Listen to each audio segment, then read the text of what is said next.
Hello traders, welcome to market Geeks. So ఈరోజు PNL చూసుకున్నట్టయితే చూడండి 1.5K 1500. ఓకే, సో నేను ట్రేడ్ ఎలా ఎగ్జిక్యూట్ చేశానో చూడండి. ఈరోజు 2 ట్రేడ్స్ కంప్లీట్గా. ఓకే, సో ఇక్కడ సెకండ్ ట్రేడ్ ఇది. ఇక్కడ బ్లూ కలర్ ఆరో మార్క్ దగ్గర ఎంట్రీ, ఇక్కడ ఎగ్జిట్. సో ఫస్ట్ ట్రేడ్ వచ్చేసి నేను పుట్ సైడ్ తీసుకున్నాను first trade. So first trade చూసుకుంటే చూడండి, ఇది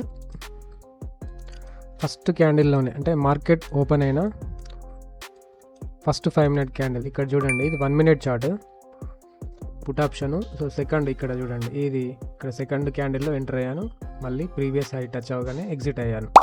సో ఇక్కడ ఒక 1000 రూపీస్, ఇక్కడ ఒక 900 రూపీస్ ప్రీవియస్ ఇంతకుముందు సెకండ్ ట్రేడ్లో ఒక 600 రూపీస్ ప్రాఫిట్ వచ్చిందనమాట. ఈరోజు సెన్సెక్స్ ఎక్స్పైరీ. సో ఇక్కడ ప్రీవియస్ రెసిస్టెన్స్ ఉంది చూడండి, ఇక్కడ నుంచి షార్ప్గా ఫాల్ అవ్వడం స్టార్ట్ అయింది. సో ఇలా స్టార్ట్ అవ్వగానే నేను వెంటనే ఒక పుట్ ఆప్షన్లో ఎంట్రీ తీసుకున్నాను. సో ఒక 1000 రూపీస్ హిట్ అవ్వగానే ఎగ్జిట్ అయ్యాను. సో నేను లైవ్లో ట్రేడ్ ఎలా ఎగ్జిక్యూట్ చేశానో చూసేయండి.